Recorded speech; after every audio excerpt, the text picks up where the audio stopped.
अस्सलाम वालेकुम, welcome back to my channel ये अकेडमी। तो आज हम करने वाले हैं क्लास 10 का चैप्टर नंबर 1 कंप्यूटर साइंस के एमसीक्यूज और फिल इन द ब्लैंक्स देखेंगे, और अगर एब्रीवेशंस वगैरह होंगी इसमें से तो वो भी मैं आपके साथ शेयर करने वाली हूँ। तो चलते हैं आज के वीडियो को, आज के लेक्चर को स्टार्ट करते हैं। जिन बच्चों ने अभी तक क्वेश्चन आंसर्स के लेक्चर्स नहीं लिए हैं तो काइंडली पहले वो ले लें ताकि आपको एमसीक्यूज के लिए भी आसानी हो जाए। उसमें मैंने काफी डिटेल से आप लोगों को उर्दू में भी समझाया है और उसको एक्सप्लेन किया है कि बेसिकली जो चीजें लिखी हुई है वो है क्या, ठीक है। तो उसके ऑपरेशन वगैरह भी अच्छे से समझाए हैं, कोशिश की है कि आप लोगों को समझ आ जाए, आपके लिए आसान किया है। तो पहले आप लोग वो देख लें। Let's start the lecture. तो आज हम यूनिट 1 के करने वाले हैं एमसीक्यूज और फिल इन द ब्लैंक्स, ठीक है। नंबर 1 है हमारे पास, to bake a cake is example of. अब हमारे पास डिफरेंट एग्जाम्पल्स दी जाएंगी क्योंकि हमारे पास ये जो चैप्टर है वो है एल्गोरिथम बेस्ड, ठीक है। एल्गोरिथम हमने बनाने होते हैं, हमने बनाने सीखे भी थे, एग्जांपल्स भी देखी थी। तो अब हमारे पास इस तरह की एक चीज आ गई है, वो बोल रहे हैं बेक का केक जो है वो किस चीज की एग्जांपल है, ये क्या है बेसिकली। तो ये प्रॉब्लम है, स्ट्रेटजी है, एल्गोरिथम है या फिर सॉल्यूशन है। तो ये बेसिकली प्रॉब्लम है। क्यों है? क्योंकि हमें बेक का केक जो है, अब हमें ये प्रॉब्लम पता लग गई कि हमने एक केक को बेक करना है। अब इस चीज के लिए, क्योंकि ये प्रॉब्लम है, इस चीज के लिए हमें स्ट्रेटजी भी चाहिए होगी, फिर हम उसको एल्गोरिथम भी बनाएंगे और हमें इस चीज का सॉल्यूशन भी फाइंड करना होगा, ठीक है। आगे एक्सप्लेनेशन भी दी हुई है आप लोगों के क्वेश्चंस के लिए। जाहिर सी बात है आप लोगों को जो है थोड़ा सा क्यूरियस हो रहे होंगे कि ये हमारे पास प्रॉब्लम क्यों है। तो पहली बात कि आप लोग लेक्चर देख लें ताकि आप लोगों को समझ आ जाए कि ये प्रॉब्लम हम कहते हैं किस चीज को है कंप्यूटर की लैंग्वेज के अंदर।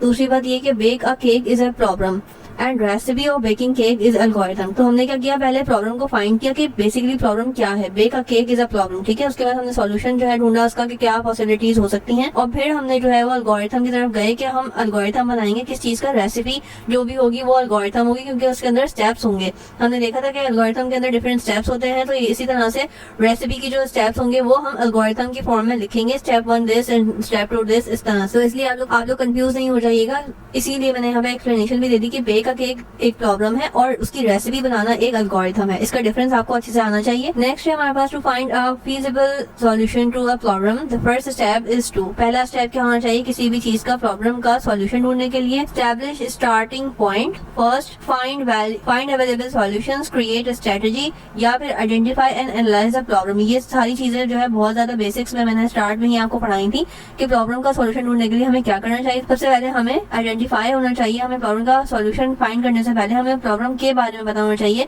कि प्रॉब्लम बेसिकली आ क्या रहा है। उसी के बाद हम उसके सॉल्यूशन की तरफ बढ़ेंगे और एल्गोरिथम बनाएंगे। तो हमारे पास नेक्स्ट आ गया step by step solution of problem in simple language is called. Step by step solution को सिंपल लैंग्वेज में क्या कहा जाता है? तो हमने सीखा था एल्गोरिथम की एक तरह की डेफिनेशन है। हमने देखा था कि एल्गोरिथम क्या होता है। एल्गोरिथम जो है एक स्टेप बाय स्टेप सॉल्यूशन होता है जिसमें सारी चीजें आइडेंटिफाई होती हैं। स्टेप 1 में ये करना है, स्टेप 2 में ये करना है, और डिफरेंट प्रोग्राम डिफरेंट प्रॉब्लम्स के डिफरेंट एल्गोरिथम होते हैं। नेक्स्ट हमारे पास है shows the logic of program graphically. कोई भी प्रोग्राम हम जब ग्राफिकली बना रहे होते हैं, उसकी पिक्चर्स बना रहे होते हैं, तो हम कंप्यूटर की लैंग्वेज में क्या कह रहे होते हैं? उसे डाटा स्ट्रक्चर कहते हैं, उसे ग्राफ कहते हैं, उसे एल्गोरिथम कहते हैं या उसे फ्लो चार्ट कहते हैं। तो उसे हम फ्लो चार्ट कहते हैं। क्यों कहते हैं? क्योंकि मैंने आपको वहाँ पे भी डेफिनेशन में बताया था कि ये फ्लो चार्ट जो है बेसिकली पिक्टोरियल डायग्राम होती है, यानी कि ग्राफिकली हम उसको इलिस्ट्रेट कर सकते हैं। बॉक्सेस के अंदर कमांड जो होती है उसको हम फ्लो चार्ट कहते हैं, ठीक है। नंबर हमारे पास 5 है, symbol is use for input output in flow chart. अब कौन सा सिंबल यूज होता है इनपुट और आउटपुट की कमांड देने के लिए? तो वो हमारे पास पैरेललोग्राम टाइप का एक बॉक्स होता है जिसे हम आईओ बॉक्स भी कहते हैं। उसके अंदर हम ये कमांड देते हैं। नेक्स्ट हमारे पास है, element of data structure are not connected sequentially, ठीक है। तो ये ऐसी कौन सी चीज है जिसके अंदर जो एलिमेंट जो है वो कनेक्टेड नहीं होते सिक्वेंशली? तो वो हमारे पास ग्राफ है, ठीक है। हमने देखी थी ग्राफ की पिक्चर, तो हमें इसके बारे में अच्छे से मालूम होगा। नेक्स्ट हमारे पास है, store data in hierarchical manner. कौन सी चीज है जो हायरार्की मैनर के अंदर जो है अपना डाटा स्टोर करती है? तो वो हमारे पास ट्री है। स्टैक की भी पिक्चर हमने देखी थी, एरे की भी देखी थी, क्यू की भी देखी थी। तो हमें पता है कि ये जो ट्री लाइक स्ट्रक्चर होता है वो हायरार्किकल मैनर के अंदर हमारा डाटा जो है वो स्टोर हुआ होता है। नेक्स्ट हमारे पास है, when that data is pulled in stack. हम डाटा को जो है डालते हैं स्टैक के अंदर, it means that data is. तो इसका क्या मतलब होता है कंप्यूटर की लैंग्वेज में? तो हम इसको डाटा को ऐड करने के लिए यानी कि इंसर्ट करने के लिए क्या कहते हैं? इंसर्टेड। डाटा इज इंसर्टेड, यानी कि जैसे हमने डाटा कोई वैल्यू कोई एलिमेंट ऐड किया तो हम उसे क्या कहते हैं? इंसर्टेड। मैंने आपको पहले ही बताया था कि कंप्यूटर की लैंग्वेज, कंप्यूटर स्टडीज को पढ़ने के लिए आपको एक खास तरह की जो है लैंग्वेज आना चाहिए, आपको खास तरह की टर्म्स पता होनी चाहिए। आप हर जगह ऐड एलिमेंट्स नहीं लिख सकते, आप यूज करेंगे इंसर्ट का वर्ड, ठीक है। In binary trees each child can have a maximum. Binary tree जो हमने देखा था तो वो बोल रहे हैं कि एक जो चाइल्ड है उसके अंदर वो कितनी मैक्सिमम जो है क्या चीज रख सकता है, ठीक है। तो 1 नोड रख सकता है, 2 नोड्स रख सकता है, 3 रख सकता है, 4 रख सकता है। तो हमने देखा था कि वो 2 नोड्स रख सकता है। नोड्स भी देखा था हम किस चीज को कहते हैं, क्योंकि वो 2 तरह से कनेक्ट हुआ होता है, तो इसलिए वो 2 नोड्स रख सकता है। ठीक है, उसके बाद आगे हमारे पास आ गया transferring an array means assessing. Array को ट्रांसफर करना क्या कहलाता है? Each and every element of the array. जब हम एरे को जो है ट्रांसफर कर रहे होते हैं, इसका मीन्स क्या होता है कि हम हर एक एलिमेंट को एक्सेसिंग कर रहे होते हैं। ठीक है, the step by step solution of any program is called. Step by step solution को क्या कहते हैं? एल्गोरिथम कहते हैं। ये बार बार डेफिनेशन जो है वो अलग अलग वर्ड्स में रिपीट हो रही है, तो काइंडली आप समझ के जाइएगा, रट्टा नहीं मारिएगा, समझ के जाइएगा। मैंने आपको लास्ट वीडियो में बताया था कि डिफरेंट वर्ड जो है यूज हो रहे होते हैं सेम बात के लिए।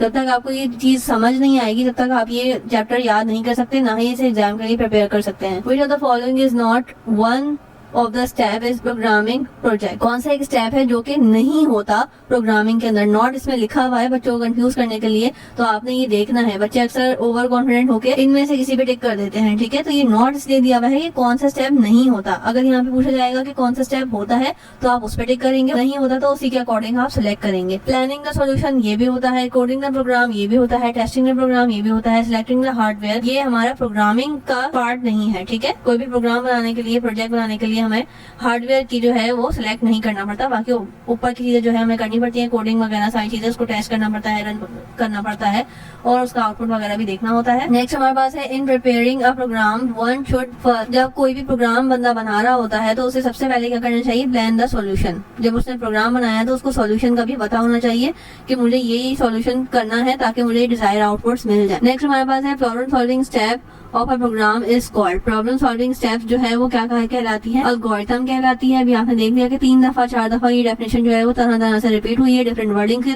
Through.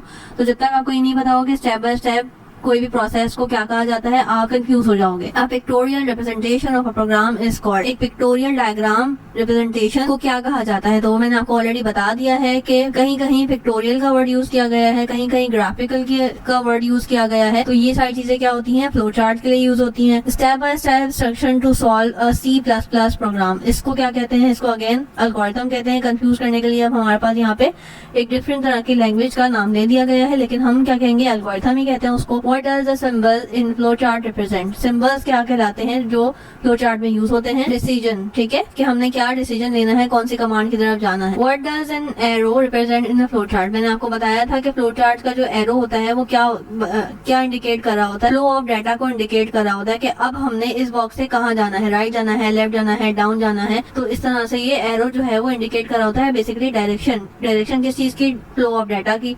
In a flow chart a calculation process is represented by. Flow chart के अंदर कैलकुलेशन यानी कि प्रोसेस का जो बॉक्स होता है वो किस तरह का दिखता है? तो वो रेक्टेंगल शेप का दिखता है। There are some similar kind of boxes जो कि आपको समटाइम्स जो है रेक्टेंगल हैं, कुछ जो है वो पैरेललोग्राम के हैं, कुछ जो है वो डायमंड शेप के हैं। तो आपने ये सारी चीजें देखनी है कि कौन सा बॉक्स कहाँ यूज हो रहा है। Dash is a symbol is use to represent input and output operation in flow chart. कौन सा सिंबल है जो कि यूज होता है इनपुट और आउटपुट ऑपरेशंस को रिप्रेजेंट करने में फ्लो चार्ट में? तो मैंने आपको पहले भी बताया था, पैरेललोग्राम जो थोड़ा सा टिल्टेड होता है वो हमारे पास इनपुट आउटपुट के लिए यूज होता है।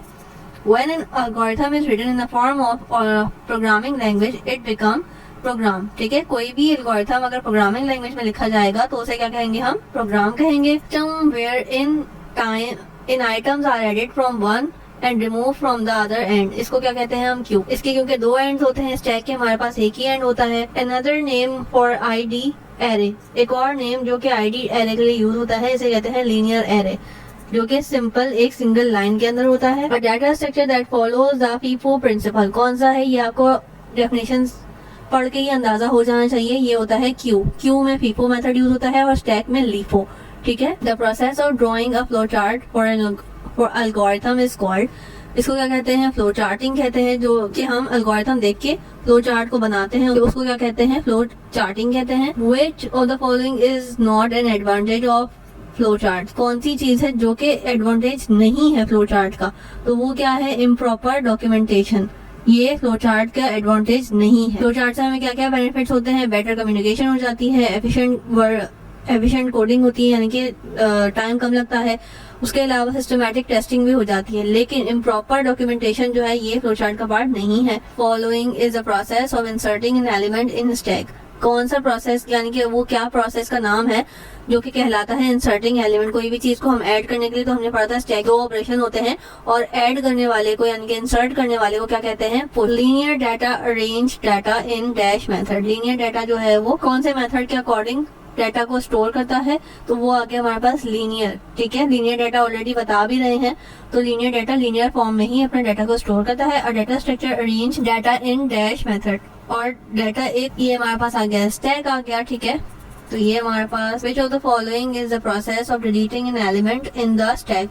और कौन सा ऑपरेशन हमने पढ़ा था कि जो कि डिलीट करने के लिए यूज होता है, वो होता है पॉप। ठीक है, विच of the following is the process of inserting N element in Q. अब क्यू के अंदर कौन सा यूज होता है, एन क्यू का। और डिलीट करने के लिए कौन सा यूज होता है, डी क्यू का। Rearrange the given array of the list of N element is known as. अगर हम किसी भी चीज को अरेंज करना चाहें एरे लिस्ट ऑफ एलिमेंट्स को, तो उसे हम क्या यूज करते हैं, उसके लिए वर्ड सॉर्टिंग। ठीक है, सॉर्टिंग का वर्ड आप कंप्यूटर साइंस में काफी जगह पे सुनेंगे। जब हम अरेंज कर रहे होते हैं डाटा को तो वो आ जाता है हमारे पास सॉर्टिंग। ठीक है, सॉर्टिंग का मतलब ये होता है समटाइम डाटा को हम डेट के अकॉर्डिंग अरेंज कर रहे होते हैं, समटाइम्स हम जो है साइज वाइज जो है अरेंज कर रहे होते हैं, तो उसको क्या कहते हैं, sorting. According to the date, according to the size, इस तरह से डिफरेंट ऑप्शन हमारे पास मौजूद होते हैं। उसके अलावा हमारे पास आ गया which data structure has a hierarchical structure. ये मैं ऑलरेडी बता चुकी हूँ कि ट्री के अंदर हमारे पास ये ऑप्शन होता है। A data structure in which the data items are not arrange in linear method. कौन सा ऐसा मेथड है जिसके अंदर नहीं होता अरेंज लीनियर मेथड में, तो ये कहलाते हैं इसको नॉन लीनियर। अब आ जाते हैं जी फिल इन द ब्लैंक्स के ऊपर। फिल इन द ब्लैंक्स देखेंगे, problem solving is a process of finding the solution of a difficult and complex issues. ठीक है, ये छोटी छोटी डेफिनेशन है जो कि आपके पास एमसीक्यूज और फिल इन द ब्लैंक्स में आई हुई हैं। A problem is a situation preventing something from the being achieve. Problem क्या चीज है कि एक ऐसी सिचुएशन जो कि कोई चीज अचीव करने से आपको रोक देती है। आर द 4 स्टेप्स, ये हमने पढ़ा था। सॉल्यूशन को फाइंड करने के लिए 4 स्टेप्स हैं और ये चारों स्टेप जो है मैंने शॉर्ट क्वेश्चन में आपको डिटेल से बताए भी थे। तो ये चारों स्टेप भी आपने लाइन वाइज याद करने हैं। समटाइम्स आपसे पूछा जा सकता है कि कौन सा स्टेप है जो कि सॉल्यूशन फाइंडिंग में यूज होता है। Problem and sets are the starting point of the solution. Main point है ये कि कौन सी चीज है, problem and set are the starting point of the solution. ठीक है, they are the various strategies that can be used to formulate an algorithm for the problem solving. Using the strategy, various solution to give a problem and are planned and the feasible solution is identified. ठीक है, strategy की वजह से ही हमारे पास solution जो है वो identify होता है। Algorithm is a technical term set of instruction for solving a program. Solving a problem. Algorithm जो है हमारे पास एक step by step process होता है जो कि हमें solution की तरफ ले जाता है। Algorithm are defined as a generic steps of instruction, so they can written in any programming language. A flowchart writes the sequence of the steps and the logic of the solving problem. Using a flowchart की जहाँ बात आ गई तो कौन से symbols use होते हैं, graphically या पिक्टोरियल सिंबल्स हमारे पास यूज हो रहे होते हैं। फ्लोचार्ट जो है वो किस चीज के लिए हेल्प करता है, कम्युनिकेशन के लिए। किस चीज की कम्युनिकेशन, एक प्रोग्राम की लॉजिक बताने के लिए आसान अल्फाज में हम जो है उसको अंडरस्टैंड कर देते हैं। Data structure is a particular way of organizing data in a computer. Data structure जो है हमारे पास अगर ऑर्गेनाइज होगा तो हमने देखा था कि काफी ज्यादा एफिशिएंटली काम होते हैं हमारे। In linear data structure data elements are arranged in sequential order and each element of is connected to its previous to the next। हमने देखा था कि हमारा पिछला वाला जो है वो अगले वाले से कनेक्ट हुआ होता है, तो ऐसे स्ट्रक्चर को हम क्या कहते हैं, लीनियर डाटा स्ट्रक्चर कहते हैं। उसके बाद हमारे पास है stack is a linear data structure in which items may be added और remove at one end. Stack के पास ये ऐसी प्रॉपर्टी होती है जिसके अंदर हमारे पास एक ही पॉइंट से डाटा ऐड भी होता है और डिलीट भी होता है। और वो कौन सा पॉइंट होता है, बिल्कुल टॉप का। स्टैक की जो टॉप का पॉइंट होता है वहीं से हम कोई भी चीज ऐड करते हैं और डिलीट करते हैं। क्यू जो है वो एक ऐसा एलिमेंट है जिसके अंदर इंसर्ट जो है वो फर्स्ट होता है और रिमूव भी फर्स्ट होता है। फीफो मेथड, आपके पास यहाँ तो फीफो मेथड का वर्ड यूज हुआ होगा या फिर आपको पहले से बता दिया जाएगा कि कौन सा ऐसा लीनियर मेथड है जिसमें फर्स्ट इन और फर्स्ट आउट होता है। ठीक है, तो ये क्यू है और जहाँ क्यू के बाद आ गई तो आपने आंख बंद करके फीफो मेथड पे टिक कर देना है।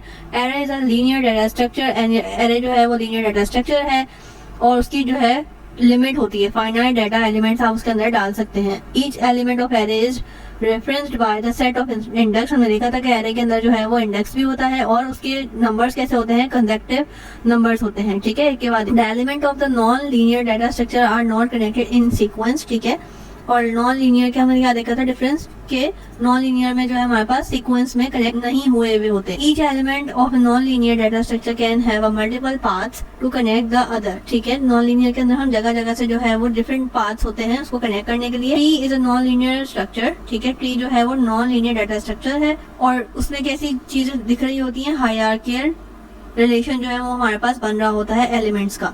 A graph is a non linear data structure. Graph जो है वो नॉन लीनियर डाटा स्ट्रक्चर है जिसमें हमारे पास एक फाइनाइट लिमिट दी हुई होती है जो कि हम एलिमेंट्स को ऐड कर सकते हैं और उसको कहा जाता है नोड्स, वर्टेक्स और एजेस। हमने देखा था कि क्या चीज नोड्स है या वर्टेक्स है या फिर एज है। और वो लाइन जो है कनेक्ट कहाँ हुई होती हैं, two nodes in the graph. Graph के अंदर लिमिट होती है पहली बात एलिमेंट्स की भी और दूसरी बात क्या, टू नोड्स जो है वो कनेक्ट हुए होते हैं, चाइल्ड नोड्स। तो ये थी आज की वीडियो। आई रियली होप कि आप आज का लेक्चर आपके लिए हेल्पफुल रहा होगा, इन्फॉर्मेटिव रहा होगा। Please like my video, share my videos and subscribe my channel. Thank you.